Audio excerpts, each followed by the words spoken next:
Hello, good evening, and welcome. You've just entered the arena, and I'm Michael Coren. And I'm so sorry I wasn't here on Friday. I was at the Manning Conference in Ottawa. 700 or 800 Conservatives gathered together, having fun, having parties, debating ideas, sheer NDP hell. But I had a great time, and back now, away again, I'm afraid, this Friday. I'm going to be in Vancouver, but I'm here most of the time. The show itself, remember, one of the few shows on television that will not devote endless segments to silly kids at school wearing pink shirts because they want to be noticed. We don't care. Give you endless, tedious updates on how persecuted gay people feel at any given moment, or pretend that racism is everywhere and responsible for every problem in the world.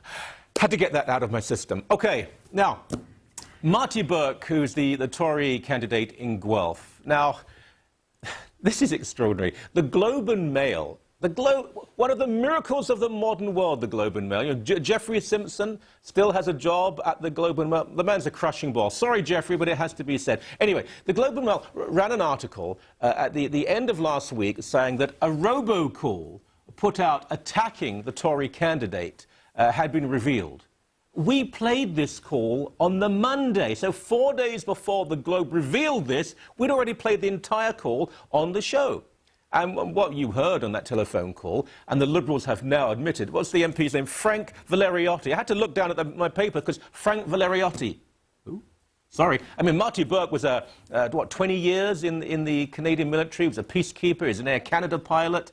I'm not saying this because I don't live in Guelph or anything, but let's be objective here. One's a professional politician. The other one is a 20-odd-year peacekeeper and a highly experienced Air Canada pilot. But now the Liberals have admitted they were behind the call. They were behind a telephone call sent out to all sorts of voters in Guelph saying, if Marty Burke is elected, women will not be allowed to kill their unborn children. Well, they weren't quite the words, but if Burke is elected, you'll have no right to abortion.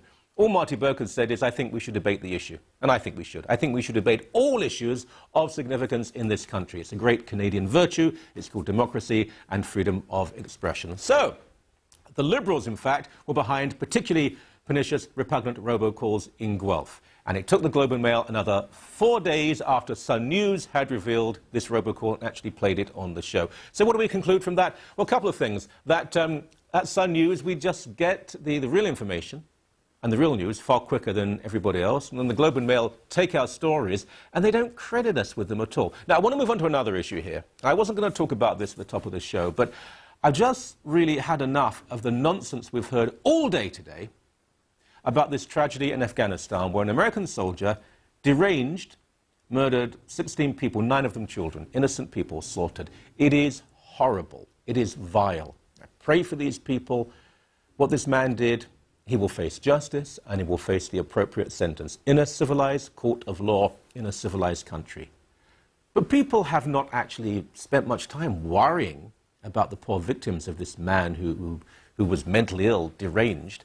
They have said, you see, it shows what the Americans are like. No, it doesn't. It doesn't at all. The Americans, what they're like, well, the last American soldier to slaughter innocent people was a major, a US Army major, who was a radical Muslim. Do you remember this? Shouting, Allah Akbar, God is great. He told people he was an Islamic militant. He went to fundamentalist websites. He slaughtered his colleagues in the name of his religion, Islam. President Barack Obama, peace be upon him, refused at any point to mention the religion of this murderer, this US officer. And the mainstream media, the consensus media, the non-Sun media refused to talk about the man's religion. Now, we didn't conclude from that. That was typical of Islam, although there are many examples and many precedents where we could make that conclusion. But in this case, we say, look what the Americans have done. One American. One American. The Taliban say, we want revenge for this. Good Lord. You are a bunch of murderers and perverts. You have sexually abused children. You've killed children, hundreds and thousands of children in your own country yourself. And now you say revenge. You want to kill people for whatever reason and any pretext.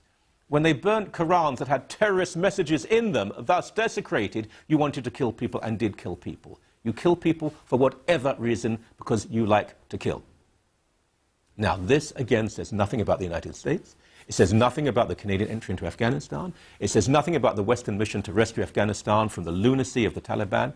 It says a great deal about mental illness, about a man losing it, under the pressures of spending every day with soldiers from the Afghan National Army who at any point could turn on you and put an axe through your head or shoot you, because they're not to be trusted in many, many cases.